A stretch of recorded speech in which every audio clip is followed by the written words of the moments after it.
नमस्कार।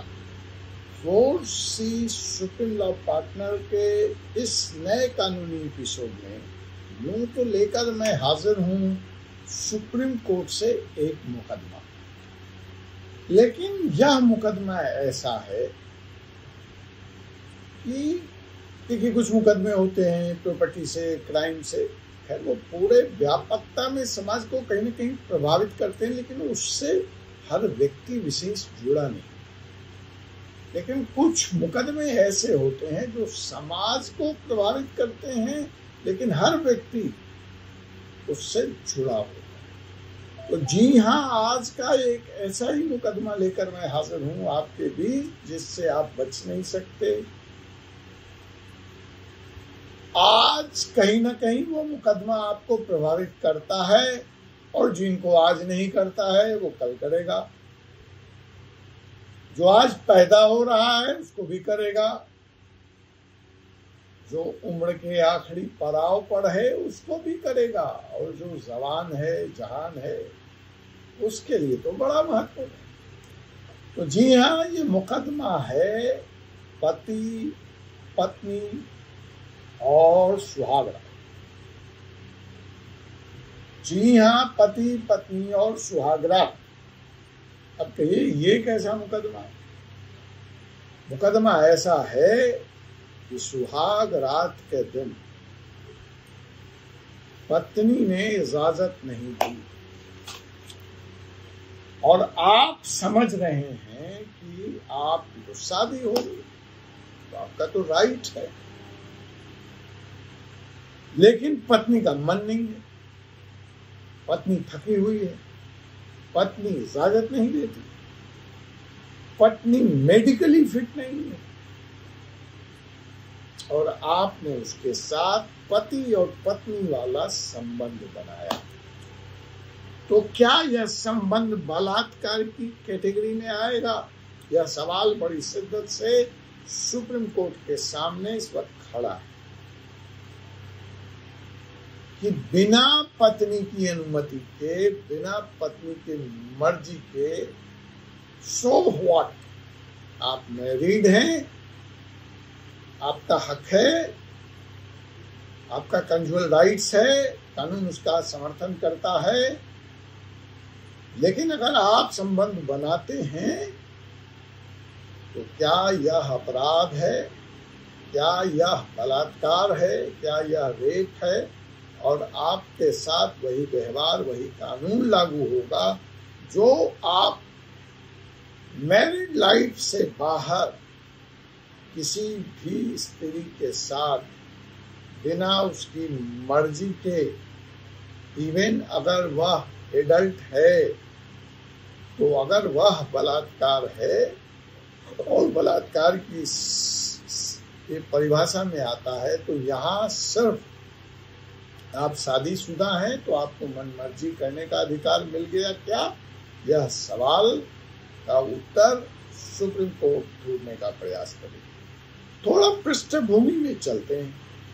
पृष्ठभूमि यह है कि छत्तीसगढ़ की अदालत के सामने कई ऐसे मुकदमे आए जिसमें यह सवाल शिद्दत से उठा। केरल के भी अदालत में यह मुकदमे आए, दिल्ली हाई कोर्ट में आए, और बात आकर कहां अटक गई? भारत सरकार कि भारत सरकार को इस पे अपना क्या रुख है, भारत सरकार इसको कैसे कहती है। क्योंकि यहाँ जजमेंट में जजेस के सामने दो वर्ग है। एक वर्ग आर्टिकल 21 का हवाला देता है संसद के, संविधान के, जो freedom, liberty, right to protection, right to individuality की बात करता है। तो क्या महज महिला की शादी हो गई तो उसके ऊपर आर्टिकल 21 नहीं लागू होगा? उसकी मर्जी नहीं है, उसका शरीर, उसकी बॉडी नहीं है, उसकी इच्छा नहीं है, क्या वह गुलाम हो गई? क्या यह उसी मानसिकता का परिचायक नहीं है जहां स्त्रियां सभ्य समाज के आने से पहले जैसे गाय, भैंस, भेड़, बकरी, गाड़ी, घोड़ा, मकान, दुकान, संपत्ति थी, तो क्या आज महिला भी पुरुष की संपत्ति है? और पुरुष जब चाहे जैसे चाहे उस संपत्ति का भोग या उपयोग कर सकता है। एक वर्ग सवाल पूछता है और सिरे से नकारता है कि नहीं, आप इस पुरानी मानसिकता को सभ्य समाज में कानून से चलने वाले संविधान में संविधान प्रदत्त जहां आर्टिकल 21 है तो वहीं पे राइट टू इक्वलिटी भी है उसी संविधान में कि महिला पुरुष बराबर हैं। तो यह बराबरी का अधिकार शादी होते स्त्री का क्यों छीन लिया जाता है, या उससे क्यों उसको विमुख कर दिया जाता है कि तुम शादी हो गई मतलब तुम पति की गुलाम हो, तुम बच्चे पैदा करने की मशीन हो। दूसरा वर्ग यह सवाल उठता है। अब इस पे कोर्ट कोई फैसला दे तो एक बड़ा इसमें स्टेक होल्डर भारत सरकार है। तो भारत सरकार को भी कोर्ट ने इस मुकदमे में नोटिस किया था, जहां यह तय होना था वैवाहिक बलात्कार, मार्टियल रेप, शादी के अंदर भी क्या बलात्कार हो सकता है या नहीं हो सकता है, इस पर भारत सरकार का पक्ष जानना चाहिए। अब कल भारत सरकार ने अपना हलफनामा, अपना एफिडेविट इसमें प्रस्तुत कर दिया। बीएनएस में भी ऐसी अपेक्षा थी कि बीएनएस में इस कानून के तहत कोई बात स्पष्ट रूप से सामने आए, लेकिन बीएनएस में भी मार्टियल रेप को, वैवाहिक बलात्कार को अपराध नहीं माना गया है। इसलिए सुप्रीम कोर्ट ने भारत सरकार का इस बारे में पक्ष जानना चाहा, क्योंकि तर्क मजबूत है। शादी के साथ राइट टू इक्वलिटी खत्म नहीं हो जाती। Right to liberty, right to freedom, respect, integrity, सारी राइट्स मेरी हैं। मैं शादी कर ली, मैं स्त्री हूँ, यह सब जीरो हो जाएगा, नलिफाइड हो जाएगा? सुप्रीम कोर्ट यह पूछता है। तो भारत सरकार ने यह कहा है कि समाज के व्यापक ढांचे को देखते हुए इस देश में मार्टियल रेप को, वैवाहिक संबंधों में सेक्सुअल रिलेशंस पति और पत्नी के बीच में, चाहे उसमें रजामंदी हो पत्नी की या रजामंदी न हो, यह अपराध की श्रेणी में नहीं आएगा और बलात्कार की श्रेणी में तो निश्चित ही नहीं आएगा। इस तरह का एफिडेविट भारत सरकार ने दिया है। जब सुप्रीम कोर्ट आगे पूछती है भारत सरकार से कि फिर इस तरह के मसले जहां वास्तव में एक पत्नी परेशान है, पीड़ित है, मेडिकली अनफिट है, बच्चे पैदा करने की मशीन बनी हुई है या बना दी गई है, उसको कैसे रोका जाएगा? उस पर भारत सरकार कहती है इस तरह के एक्सेप्शनल अपराध, विशेष परिस्थितियों के लिए एलईडी डोमेस्टिक वायलेंस एक्ट है और महिला उसके तहत जाकर न्याय की गुहार लगा सकती हैं और न्याय ले सकती हैं। लेकिन रजामंदी, वैवाहिक संबंधों में, वैवाहिक रिश्ते में, वैवाहिक संबंधों के लिए, सेक्सुअल रिलेशंस के लिए एक आवश्यक शर्त नहीं हो सकती। और अगर पति पत्नी के बिना इच्छा के साथ भी उसके साथ संबंध बनाता है तो उसे कतई बलात्कार नहीं माना जा सकता। अब भारत सरकार का स्टैंड सामने आ चुका है। अब देखना है कि यह मुद्दा किस तरह का नया मोड़ लेता है, क्योंकि जो इस देश में संस्थाएं हैं जो महिला हक, अधिकार, हकूक की बात करती हैं, वह इस पर सवाल उठाने जा रही हैं कि क्या शादी का मतलब न्याय से विमुख होना है, क्या शादी का मतलब डिस्क्रिमिनेट होना है। अब देखना है कि इस पर सुप्रीम कोर्ट क्या फैसला सुनाती है, क्या तर्क देती है। भारत सरकार ने अपने हलफनामे के पक्ष में जो बातें कही हैं उसमें शादी के मूलभूत ढांचे के सुरक्षा की बात है, लेकिन इस बात का उत्तर देने से खामोश है भारत सरकार कि क्या यह महिलाओं के अधिकारों के हक का उल्लंघन नहीं है, हनन नहीं है। अब यहाँ पर इस पूरे बहस में एक स्टेक होल्डर, एक बहुत महत्वपूर्ण भाग आप भी हैं।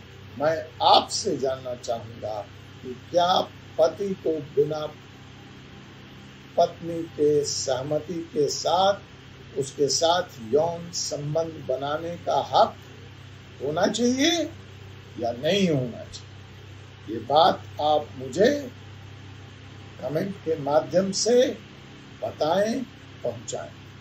क्या एक महिला को शादी के बाद उसके स्वयं के शरीर पर उसका अधिकार नहीं होना चाहिए? क्या उसका अधिकार है? और अगर है तो बिना उसकी सहमति से बना यह यौन संबंध क्या उसके शरीर पर, उसके अधिकार पर सीधा और सीधा प्रहार या हमला नहीं? सरकार यह मानती है कि अगर इस तरह का अपराध बना दिया गया, इसको ग्रेड श्रेणी में रखा गया, तो इससे विवाह की संस्थाएं कमजोर हो जाएंगी। लेकिन सवाल तो अनुत्तरित है कि इस तरह के समाज को हम कैसे प्रभावित करेंगे कि जहां पति पत्नी के रिश्ते में किसी एक पक्ष के अधिकार को बचाने के लिए दूसरे पक्ष के अधिकार की बलि दे दीजिए। वहां पे वो पंक्ति याद आती है जयशंकर प्रसाद की, नारी तुम केवल श्रद्धा हो, क्यों स्रोत सी बहा करो इस अवनी और अंबर तल में। तो नारी कब तक अपने अधिकारों का हनन, शोषण बर्दाश्त करेगी और पुरुष प्रधान समाज में अपने हक और अधिकारों का आहुति देती रहेगी? यह कानून यह भी सवाल खड़ा करता है कि क्या एक महिला को शादी के बाद अपने ही शरीर पर उसका अधिकार नहीं रह जाता? क्यों हम आज प्रगति की इतनी आगे बढ़ने के बाद भी ऐसे दकियानूसी कानूनों को बनाए रखना चाहते हैं? महिलाओं के अधिकारों को का हनन करना चाहते हैं, उनके अधिकार को देना नहीं चाहते। यह सीधा सीधा महिलाओं के अधिकारों पर हमला है।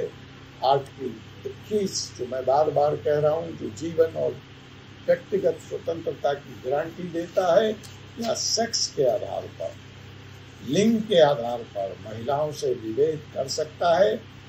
दोस्तों, यह बहस सिर्फ कानून नहीं, यह सवाल हमारे समाज का है, हमारे समाज के सोच का है, हमारे समाज के मूल्यों का है, जिनकी आधारभूत ढांचा पर यह समाज बना है, यह समाज खड़ा है।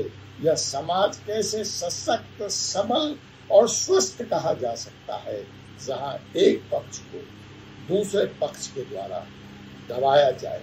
यह सवाल महिलाओं के अधिकारों का भी बात है, जो आज न्याय की आस में विभिन्न अदालतों में चक्कर लगा रही है।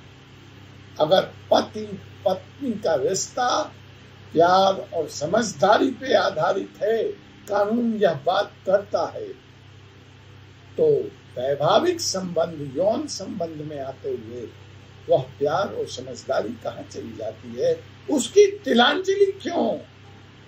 अगर यह संबंध प्यार और समझदारी का है, इसमें डोमेस्टिक वायलेंस, दहेज का स्थान नहीं है, तो यह फिर जबरदस्ती कहां से इसमें जगह बना लेती है और उसका स्थान आ जाता है? मैं आपसे जानना चाहूंगा। अंततः कोर्ट का जो फैसला आएगा वो आप तक पहुंचाऊंगा कि आप क्या सोचते हैं। क्या सरकार का यह पक्ष सही है, या शादी के भीतर भी यौन सहमति का सम्मान होना चाहिए? अपने विचार और कमेंट जरूर मुझ तक पहुंचाएं।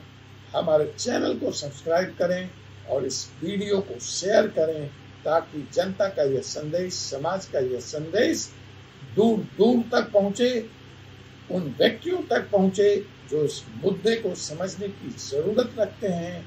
यह समय है अपनी आवाज बुलंद करने का, अपनी आवाज उठाने का। धन्यवाद। और मिलते हैं अगले वीडियो में एक और महत्वपूर्ण कानूनी मुद्दे के साथ। तब तक मुझे एडवोकेट डॉक्टर अजय कुमार पांडे को अनुमति दीजिए। जय हिंद, जय भारत।